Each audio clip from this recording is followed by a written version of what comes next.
I first went to Afghanistan to photograph a war.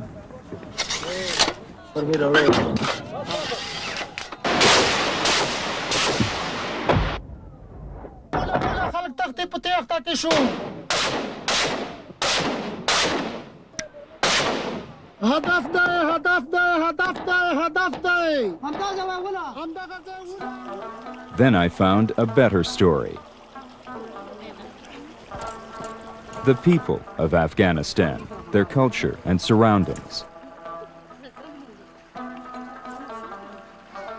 And most of all, their genius for survival. Even in the most desperate and tragic circumstances, the Afghans, as a people, survive.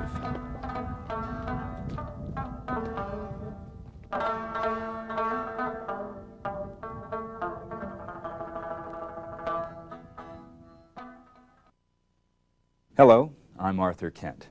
Some people call it the Forgotten War, and it does seem long ago.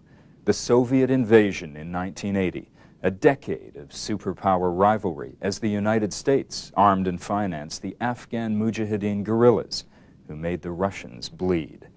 And the Soviets finally pulling out in 1989 after a campaign in which civilians, as usual, suffered most. The world stopped counting after 1.5 million Afghans died, and the world turned away, distracted by other wars and disasters. The Afghans are still today held hostage to war. This film is about the 15 or so million people who have survived, who long for an end to the fighting, but who make do with something far less than peace. I'll show you the waste of war in Kabul, the capital, but first, come with me to a valley where Afghans are rebuilding, starting over, in spite of continuing warfare all around.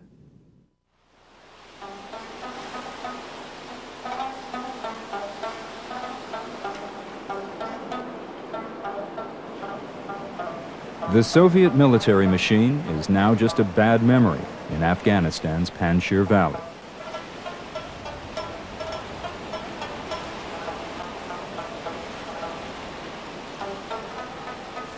People here saw the last of the Soviets when the Red Army withdrew in 1989. Though civil war continues elsewhere in Afghanistan, the Panjshir is isolated and far from the fighting. So families here are beginning to rebuild their farms and their lives. The Panjshir is healing. It's nothing like the valley I photographed 8 years ago in 1986. Back then, the Red Army was at the height of its war of occupation.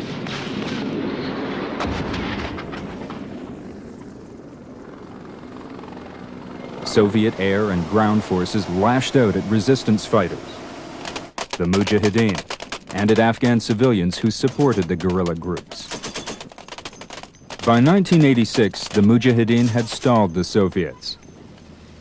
But it would be another 3 bloody years before the Kremlin admitted failure and withdrew its forces in 1989. Nowhere had the Afghan Mujahideen guerrillas hurt the Russians as badly as in the Panjshir Valley. One local leader I met in Panjshir was Gulzar Khan. He had a close bond with his men. Even at war, he was a true gentleman, well liked by his fighters. And most important, he was respected by the civilians who remained in the wartime mountains to feed and support groups like Gulzar's.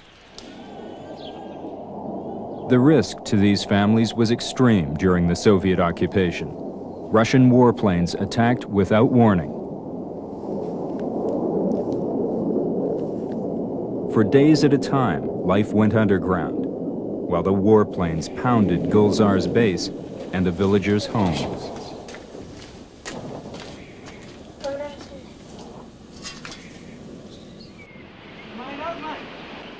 One day, as I was photographing an attack, the Russians nearly scored a hit on the guerrillas and on me.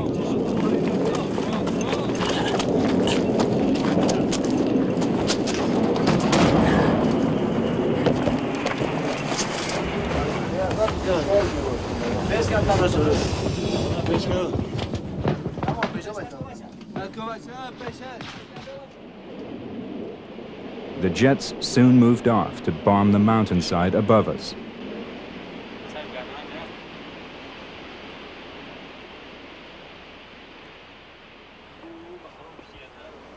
My cave front room had been blown in by the explosion.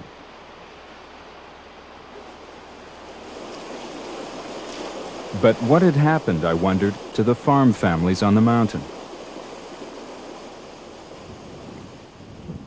Gulzar and I went up there. The farm homes, unlike the guerrilla caves, had been easy targets for the Russian pilots. 11 men, women, and children had been killed, many more wounded.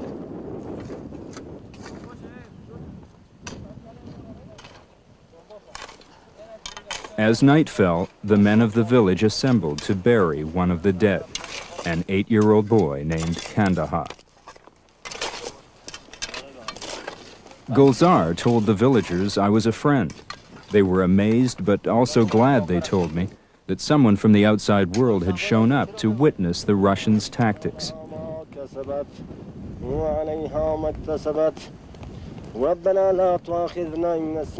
And to see their own pain and loss, the grief in the eyes of every survivor. The dead boy's father, Shah Mustafa, had been critically wounded by bomb shrapnel. Gulzar helped a guerrilla paramedic pull metal shards from Shah Mustafa, who murmured his dead son's name over and over. As Gulzar and I left that night, 8 years ago, the doctor told us Shah Mustafa wouldn't survive till morning. The doctor was wrong. This is Shah Mustafa today. باز دکتر همونجا گلزار شهید رای میکرد همونجا 3 روز بعد 2 روز بعد 4 روز بعد همونجا رای میکرد تا یکم 2 ماه یا 3 ماه بستر بودم با بعد از او خوب شده رفتم اما ولی هم تکلیف ما زیادتره از همین گرده و کمر بعد از اون سیوجی وقتی جسد که خاکباد گم شد دیدم که بچه یک از 1-3 متر از بغل ما دور انداخته خودم دیگه شور خوردن نمیتونم دیگه تو برجیم همین باب گرفتم بعد دیگه بعضی وقت به فکر میدم بعضی وقت به فکر دیگه ما معلوم نشد همین قدر همین فکرم اومدم طفل مرا هم بچه را گفتم انداغا را شما مرا بیاره باز ببری دفن کردن آوردن خدا نزدیک نتونم یک دوستم دم کدام جایش خورد با او را بردن دفن کردن دیگه با ما معلوم نشد باز بعد وقت به فکر میدم بعضی وقت به فکر میشد. Instead of ending, Shah Mustafa's life has moved on. He now raises cattle that he sells in the village's reconstructed bazaar. It may not be teeming with business, but the place has come a long way from this, the same Panjshir Valley community 8 years ago during the war with the Soviets.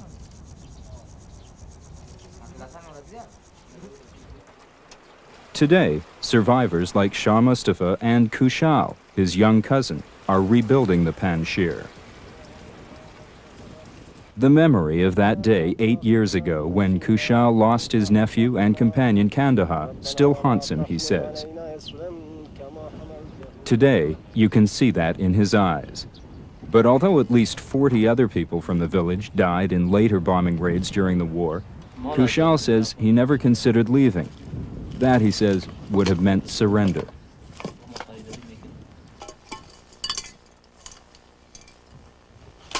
I had seen that kind of determination during the bombing.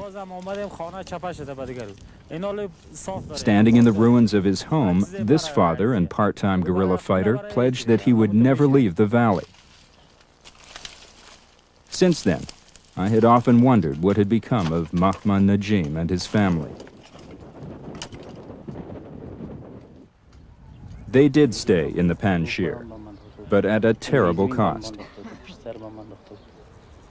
Najib's wife was killed in 1988, the last summer of the Soviet occupation.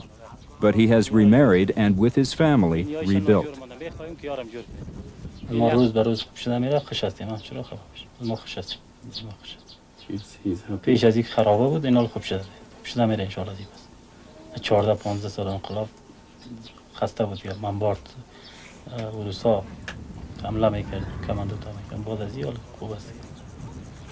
وقت پیش بعد از اینکه تیارای جو رو بمبار کرد بعد از این ما خودم مهاجر کردیم طرف انبایی رفتیم از انبایی طرف کوه رفتیم از کوه پس آمدیم یک قسمت خانه ما جور بود پس در خانه ما آمدیم بازم این خانه را جور کردیم.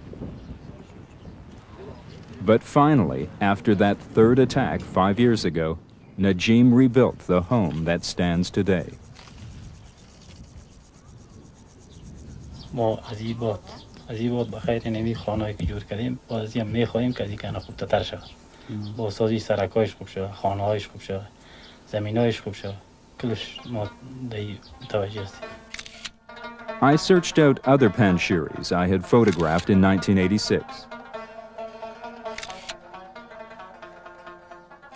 Basir was a guerrilla sniper. Now he's hung up his rifle and opened a shop in the bazaar. Sabur, Mujahideen commander and emerald dealer, is now the district administrator.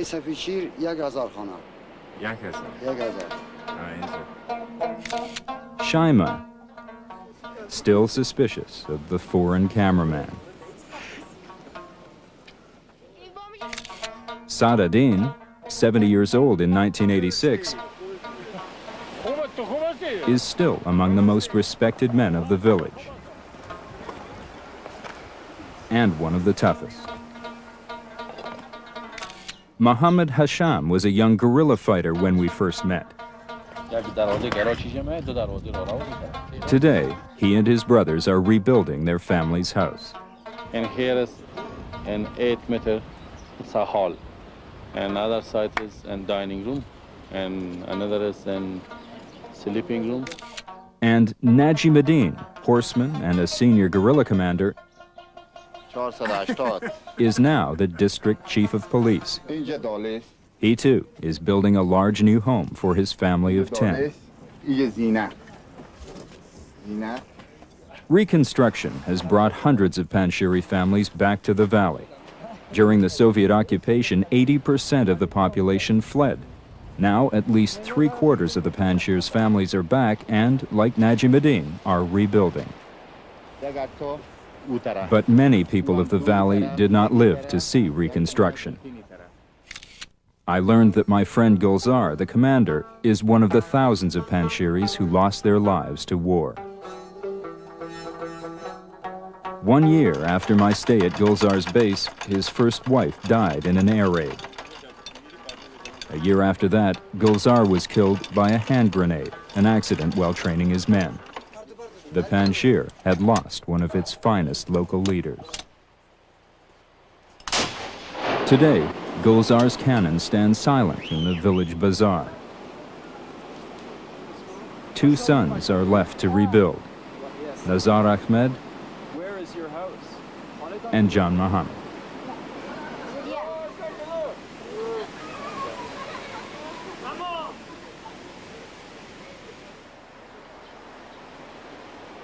High on the mountain at Gulzar's graveside, Shah Mustafa prays for the man who helped save his life.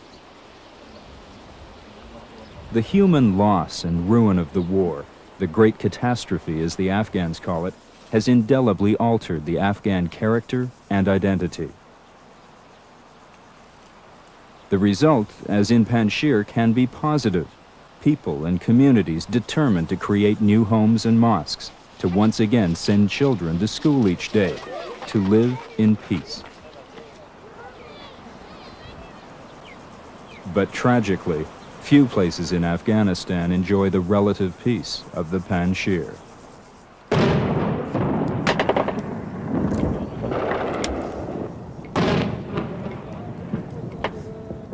This is the city of Kabul, the Afghan capital today. Just 80 kilometers south of Panjshir, Kabul is now the focus of continuing catastrophe. There are no plowshares here, no green meadows like Panjshir, just a battlefield. At last count, 9 armed factions are fighting for control of the capital. Here, in the historic fort in Kabul's Old Town. It is 5 years since the Soviet withdrawal. 2 years since the collapse of the communist regime. Now this civil war among nationalists, fundamentalists, and other warlords stands to wipe out any progress made toward reconstruction.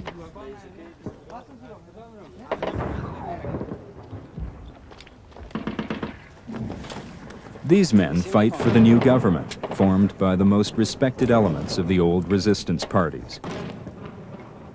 They've just won a battle over fighters from two extremist groups, but the victory produces no lasting benefit for Kabul, the nation, or themselves. I found these government soldiers hiding from the fighting. Like most young Afghans, they take the army's pay because there is no other work for them. And because no one is trying to stop the war. Not the Russians and Americans, whose rivalry here created the arsenals that still fuel the fighting. Not the United Nations, whose representatives have fled to Pakistan. Afghanistan and Kabul are the unwanted orphans of the Cold War. Even during the Soviet occupation, Kabul was a fascinating place to be. Its artifacts and its buildings were like some vast open history book. You could walk down these streets and look back a dozen centuries and find traces of Genghis Khan and Tamerlane, Alexander the Great. But now the record shows that Kabul's most destructive period was the war of the late 20th century, initiated and aggravated by outside nations who finally deserted Afghanistan and left its capital city to its fate. Today, desolation is all that remains of places like this bazaar. This was the scene in the same bazaar just 3 years ago. Back then, traffic used to choke Kabul's streets. Not now.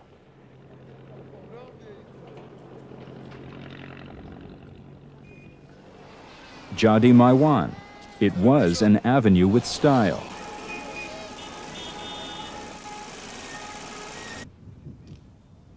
No longer.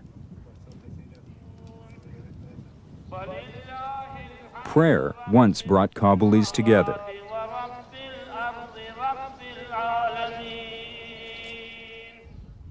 War has torn them apart. The violence is random and unpredictable.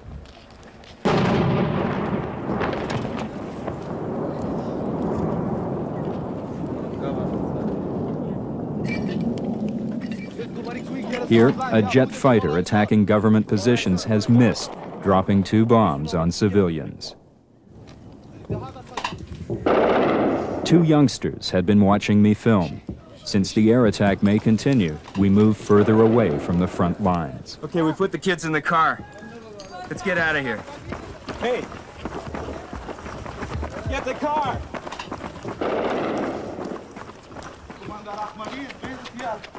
Get out of here. Check it in.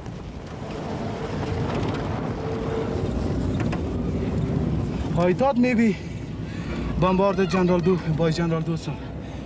General Dostum, a former communist militia leader, is just one of the warlords who routinely attacks Kabul from his base in the north.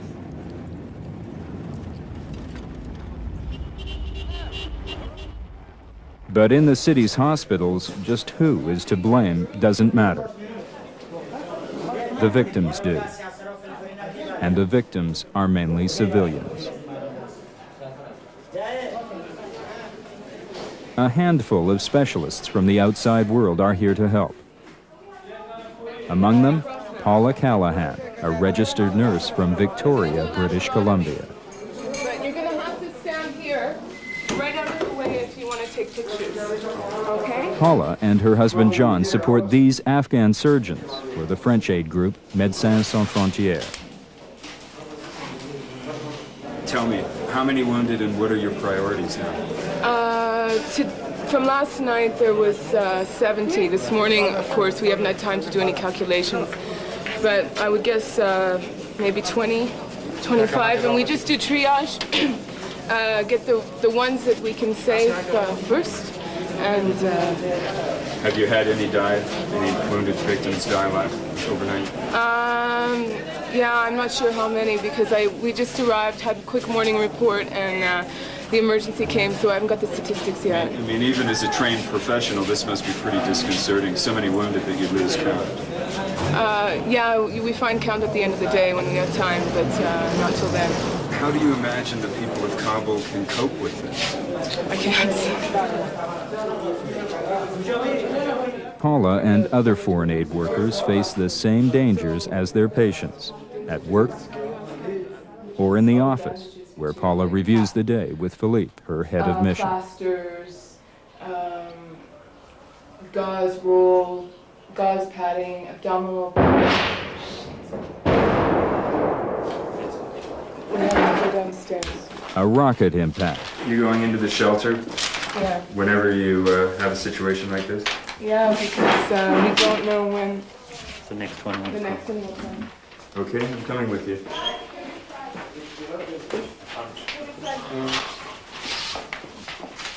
Afghan workers try to laugh off the near miss. Okay, downstairs. There is nothing but laughter to calm nerves in wartime Kabul. Safer in the basement, the Médecins Sans Frontières team resume their work. At street level, only 1/4 of Kabul's population of 2 million remains. Unlike rural communities like the Panjshir Valley, people here are in easy range of the guns of extremist warlords. Men like Gulbuddin Hekmatyar. Hekmatyar is supported by the Army Intelligence Service of neighboring Pakistan. That brought him most of the U.S. military aid channeled to the Afghan resistance in the 80s. Now, Hekmatyar uses that arsenal to attack the current Kabul government and with it, the civilians he wishes to rule. Families take refuge where they can. This office in a disused school has become home to Kumandan, his wife Nazanin, and their 8 children. Their own house was destroyed in recent fighting.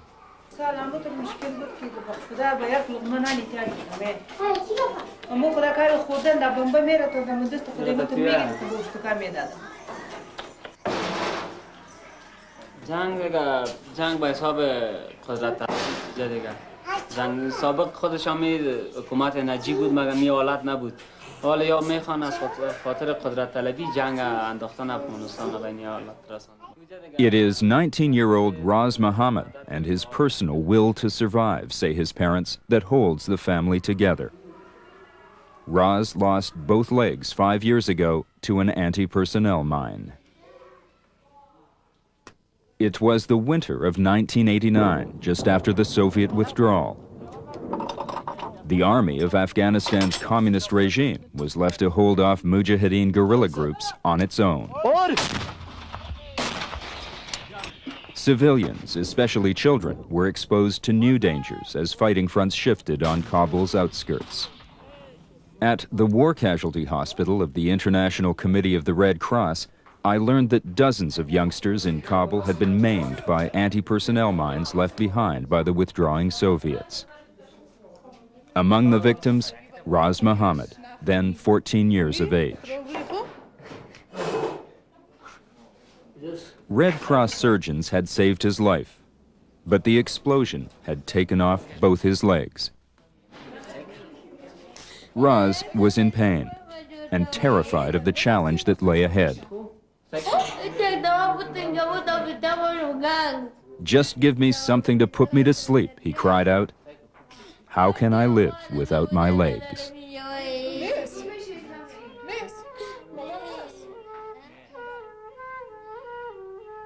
Raz found a way to live, a reason to live, for himself and for his family.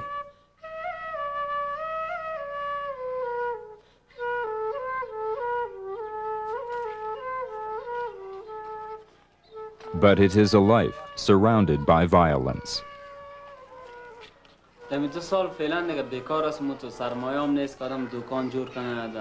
خودم جای کار کنم، مثلا کار نیست، حالات با مامورین جور حتی کار نیست، میرن ناظری خود امضا میکنن، نه نگاه حالت تو قراری نیست وقت مثلا میتونستم در جای کار کنم. این تایر از هم خراب است، در خیاطی یک چند روز به خیاطی نام ما از خود شامل کردیم.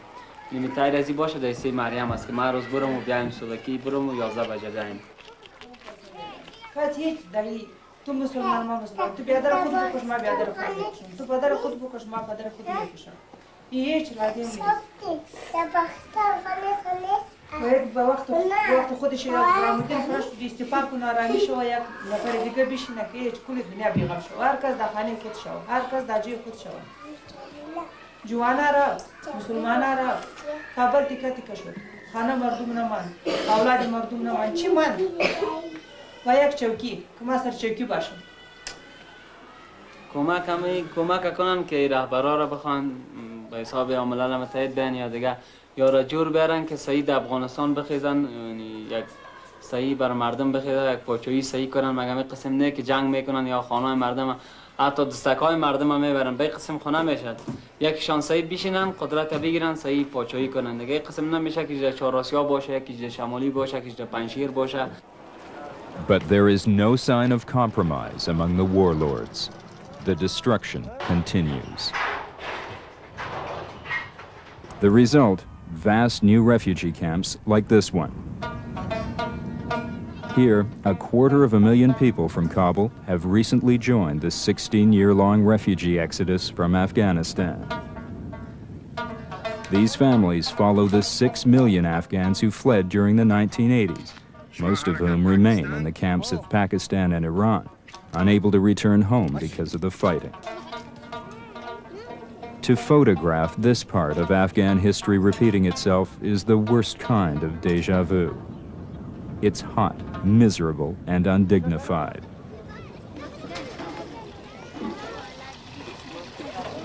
While every set of eyes tells you that peace is what ordinary Afghans want and what they believe they deserve.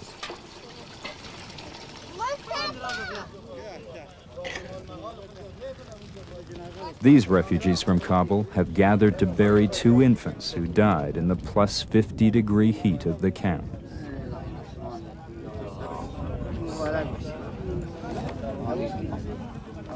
یک تو روز نیست که در اون روز 4 و 5 تا طفلا و مثلا ماشومان ربانی خان است و گلبدین خان است و دیگه ایش از کلش نمیام مجرم است باقی از این ملت که اینجا بیچاره در دشت جزیره الجزایر آمده. هیچ چیزی نیست، هیچ رقم دولت است. اگر بین الملل است از تمام دنیایی میگیره. چرا بین الملل این مظلوم بیچاره رو نمیخورن؟ خانه زیر بم شد. مردهش امروز مانده در 4 ماه که ما مرده خود کشیده نتونستیم. این مظلوم بیچاره چی کنه؟ There is no significant new United Nations peace initiative underway. The Afghans can only bury their dead and hope that the fighting burns itself out.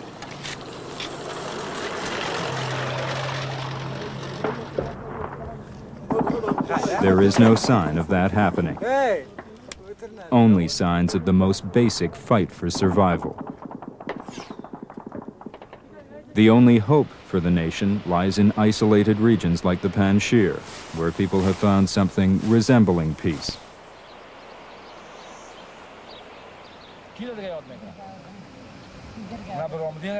They and all Afghans can be certain of only one thing, that they must somehow make this a lasting peace, nationwide, on their own, without help from the outside world.